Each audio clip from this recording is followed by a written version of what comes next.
ஆனால் சிவாவின் சிந்தனை முழுவதும் அவந்திகாவின் காதலை பெறுவதில் தான் இருந்தது. அவனால் இதை நேரடியாக அவளிடம் சொல்ல முடியாத சிச்சுவேஷனில் இருந்தார். ஏனென்றால் அவன் அவந்திகாவை ஃபர்ஸ்ட் டைம் பார்க்கும் போதே அவன் நந்தினியின் எக்ஸ் ஹஸ்பண்டாகத்தான் தெரிந்தார். அதனால் நிச்சயம் அவள் தன்னை அப்படியே ஏற்றுக்கொள்ள வாய்ப்பே இல்லை. முதலில் அவள் மனதில் சைல்ட்ஹுட் காதலன் மீது இருக்கும் வெறுப்பு மறைய வேண்டும். அதற்கு பிறகுதான் தன்னை பற்றிய உண்மையை சொல்ல முடியும். அதுவரை எந்த உண்மையையும் சொல்லாமலேயே இந்த உலகில் உள்ள ஒட்டுமொத்த சந்தோஷத்தையும் அவளுக்கு கொடுக்க வேண்டும் என்று நினைத்தான். அதே நேரம் சுப்ரீம் ஃபேமிலியில் தங்களுடைய கம்பெனியை நஷ்டத்தில் இருந்து மீட்டெடுக்க என்ன செய்யலாம் என்று ரேகாவும் நந்தினியும் யோசித்துக் கொண்டிருந்தார்கள். அவர்களிடம் இப்போது போதிய பணம் இல்லை. அந்த அவந்திகா என்னோட பிளானையே கெடுத்துட்டா. அவ மட்டும் விக்கி கிட்ட இருந்து தப்பிக்காம இருந்திருந்தா இந்நேரம் நம்ம ப்ராப்ளம் எல்லாமே சால்வ் ஆயிருக்கும். இனி வேற சாய்ஸே இல்ல. இப்போ நம்ம கிட்ட இருக்க ஒரே ஆப்ஷன் மிஸ்டர் தினேஷ் மட்டும் தான். That's why I'm eagerly waiting for my birthday. இந்த பிளான் மட்டும் ஒர்க் அவுட் ஆகல, அந்த அவந்திகாவை என்ன பண்றேன்னு பாருங்க என்று நந்தினி புலம்பிக் கொண்டிருக்க, அந்த அவந்திகாவை விடு நந்தினி, எங்க போயிட போறா? எனக்கு என்னவோ தினேஷ் நிச்சயமா உனக்கு ஹெல்ப் பண்ண சம்மதிப்பார்னு தான் தோணுது என்றாள் ரேகா. அது எப்படிமா அவ்வளவு உறுதியா சொல்றீங்க என்று கேட்க, எல்லாம் ஒரு கெஸ் தான். காரணம் இல்லாமையா உன் பர்த்டேவை இவ்ளோ கிராண்டா செலிப்ரேட் பண்றாரு? I think he likes you very much. முதல்ல பிரச்சனையை சால்வ் பண்ணிட்டு அதுக்கப்புறம் அந்த அவந்திகாவை என்ன பண்ணலாம்னு யோசிப்போம் என்றார். சிவா இருக்கும் வரை அவந்திகாவை அவர்களால் நெருங்க கூட முடியாது என்று அவர்களுக்கு புரியவில்லை. சிவாவும் அவந்திகாவும் காரில் சென்று கொண்டிருந்தார்கள். சிவா, நான் பார்த்த வரைக்கும் நீ ரொம்ப டேலண்டட். உனக்கு கேட்ட உடனே ஹெல்ப் பண்ற அளவுக்கு ரிச் ஃப்ரெண்ட்ஸ் இருக்காங்க. பின்ன எதுக்காக வீட்டோட மாப்பிள்ளையா இருந்து உன்னோட மரியாதையை நீயே கெடுத்துக்கிட்ட என்று கேட்டார். எல்லாமே உனக்காக தான். நீன்னு நினைச்சுதான் நான் சுப்ரீம் ஃபேமிலிக்கு போனேன். ஆனா நான் நினைச்சது எதுவுமே நடக்காம போயிடுச்சு. இத்தனை வருஷம் உன்னை நினைச்சு யாரோ ஒருத்தர் கூட டைம் வேஸ்ட் பண்ணிட்டேன். இது எப்படி உங்ககிட்ட சொல்ல முடியும் என்று நினைத்தவன் அவந்திகாவை பார்த்து சிம்பிளாக, டைம் வரும்போது சொல்றேன் என்றான். அவன் பார்வையிலேயே அவந்திகா மீது அவனுக்கு இருக்கும் டீப் லவ் தெரிந்தது. ஒருவேளை நந்தினியின் தாத்தா சிவாவுக்கு இப்படி ஒரு ஏமாற்றத்தை செய்யாமல் இருந்திருந்தால் இன்று சிவா அவந்திகாவின் ஹஸ்பண்டாகத்தான் இருந்திருப்பான். நந்தினி ரொம்ப லக்கி. உன்ன மாதிரி ஒரு ஹஸ்பண்ட் கிடைச்சதுக்கு அவ கொடுத்து வச்சிருக்கணும். பட் எதுக்காக உன்னை விட்டுட்டு போனா? அவந்திகா திடீரென இப்படி கேட்டதும் அவனுக்கு எப்படி ரியாக்ட் செய்வதென்றே தெரியவில்லை. அவன் பேச்சை மாற்றி, டிரைவர் கொஞ்சம் வேகமா போங்க, 5 மினிட்ஸ்ல நம்ம போட் கிளப்ல இருக்கணும் என்று சொல்ல டிரைவர் காரின் வேகத்தை கூட்டினார். அவர்கள் ஒரு பங்களாவுக்கு எதிரில் வந்து நின்றார்கள்.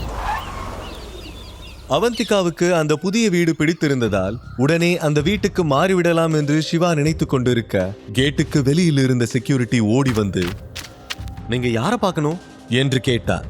நான் ருத்ரன் வில்லாவுக்கு போகணும், அது இப்போ என்னோடது என்றார். இதை கேட்டவுடன் செக்யூரிட்டி சிவாவை ஏற இறங்க பார்த்துவிட்டு சிரிக்க ஆரம்பித்து விட்டார். அவந்திகாவுக்கு ஒன்றுமே புரியவில்லை. செக்யூரிட்டி சிரிப்பதை பார்த்து சிவாவுக்கு கோபம் வந்து விட்டது. இப்போதுதான் மேனேஜரிடமும் சேல்ஸ் உமனிடமும் ஒருவரின் அப்பியரன்ஸை பார்த்து அவர்களை ஜட்ஜ் பண்ணக்கூடாது என்று சொல்லிவிட்டு வந்திருந்தான். மீண்டும் ஒருவன் அதையே செய்யும் போது அவனால் பொறுத்து கொள்ள முடியவில்லை.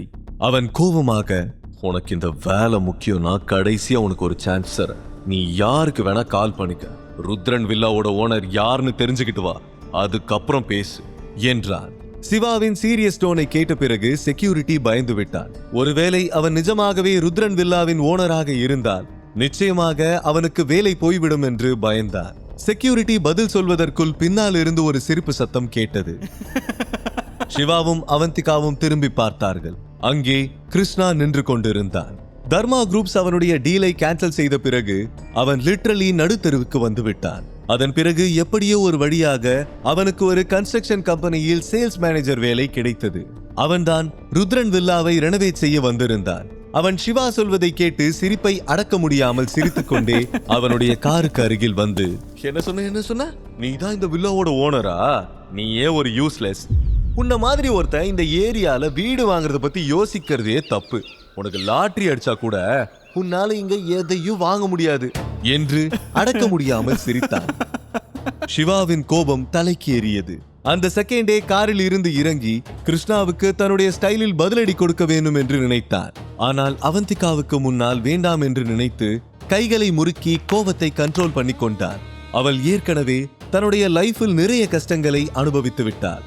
அதனால் அவளை கஷ்டப்படுத்தும் எதையும் செய்யக்கூடாது என்று நினைத்தார். சிவா உடனே காரில் இருந்து இறங்கி கதவை மூடிவிட்டு கிருஷ்ணாவுக்கு அருகில் சென்று, ஒருத்தரை இன்சல்ட் பண்ணி எல்லாம் கேன்சல் ஆகி இந்த நிலைமைக்கு வந்தோம், நீ இன்னும் மாறவே இல்லையா என்றார். அவனுடைய வார்த்தைகளை கேட்டவுடன் சட்டென கிருஷ்ணாவின் முகத்தில் இருந்த சிரிப்பு மறைந்து விட்டது. How dare you to talk like this? எனக்கு என்ன நடந்துச்சுன்னு உனக்கு எப்படி தெரியும்? நான் ஒன்னும் உன்ன மாதிரி நடுத்தருல வந்துடல. எனக்கு ஒரு நல்ல கன்ஸ்ட்ரக்ஷன் கம்பெனில வேலை கிடைச்சிருக்கு. உனக்கு இன்னும் டைம் இருக்கு. இந்த வில்லாவோட ஓனர் வரதுக்குள்ள ஒழுங்கா ஓடிடு.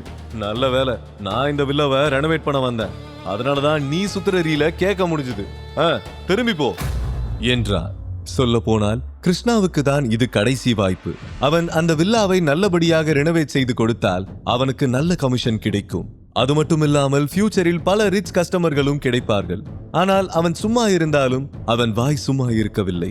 சிவாவிடம் தவறாக நடந்து கொண்டு மீண்டும் அவன் தன்னுடைய கெரியரை கெடுத்துக்கொள்ள என்னென்ன பேச முடியுமோ அதை எல்லாம் பேசிக் கொண்டிருந்தான்.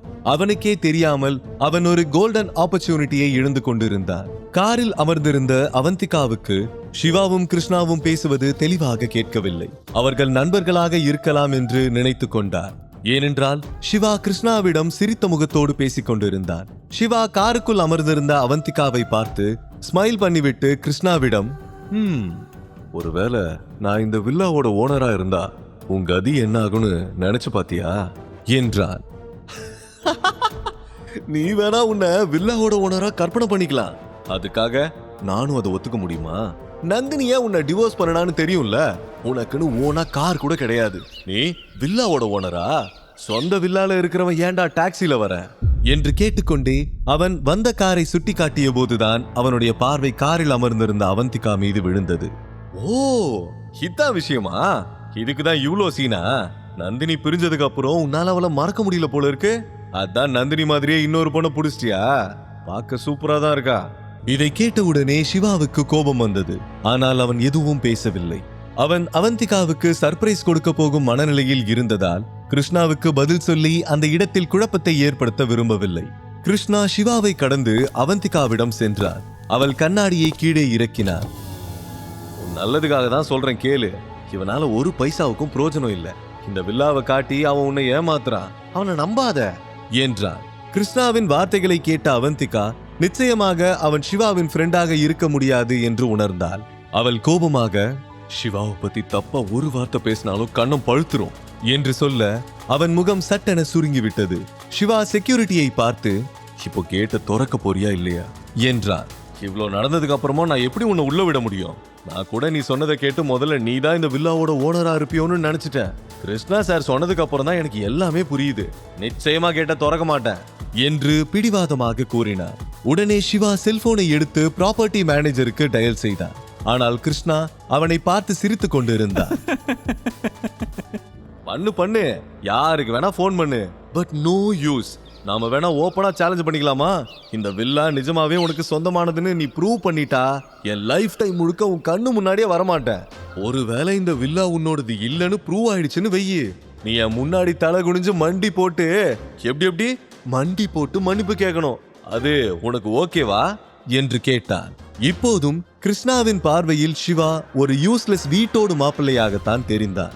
அவனிடம் சாப்பாட்டுக்கே பணம் கிடையாது. அதனால் நிச்சயமாக 3 கோடி ரூபாய் கொடுத்து ஒரு வில்லாவை அவனால் வாங்கவே முடியாது என்று ஸ்ட்ராங்காக நம்பினார். அதனால் நெஞ்சை நிமிர்த்தியபடி நின்று கொண்டிருந்தார். அப்போது கிருஷ்ணாவின் பார்வை அவர்களுக்கு எதிரில் வந்து கொண்டிருந்த கிரே கலர் லக்ஸூரியஸ் கார் மீது விழுந்தது. அந்த கார் வெண்ணெய் போல ரோட்டில் வழுக்கிக் கொண்டு வேகமாக வந்து கொண்டிருந்தது. அந்த காரின் நம்பர் பிளேட்டை பார்த்தவுடன் கிருஷ்ணாவின் கண்கள் பிரைட் ஆகிவிட்டது. அது ப்ராப்பர்ட்டி மேனேஜர் ராகவேந்திராவுக்கு சொந்தமானது. ஏய் சிவா, ஒரிஜினல் ப்ராப்பர்ட்டி மேனேஜரே வந்துட்டாரு. 2 மினிட்ஸ்ல என்கிட்ட மன்னிப்பு கேட்டுட்டு நீ இங்க இருந்து ஓடிடு, இல்லனா மிஸ்டர் ராகவேந்திரா உன்னை ஜெயிலுக்கு அனுப்பிடுவாரு. அதற்குள் அந்த கார் அவர்களுக்கு எதிரில் வந்து நிற்க கிருஷ்ணா அவரை நோக்கி ஓடினார்.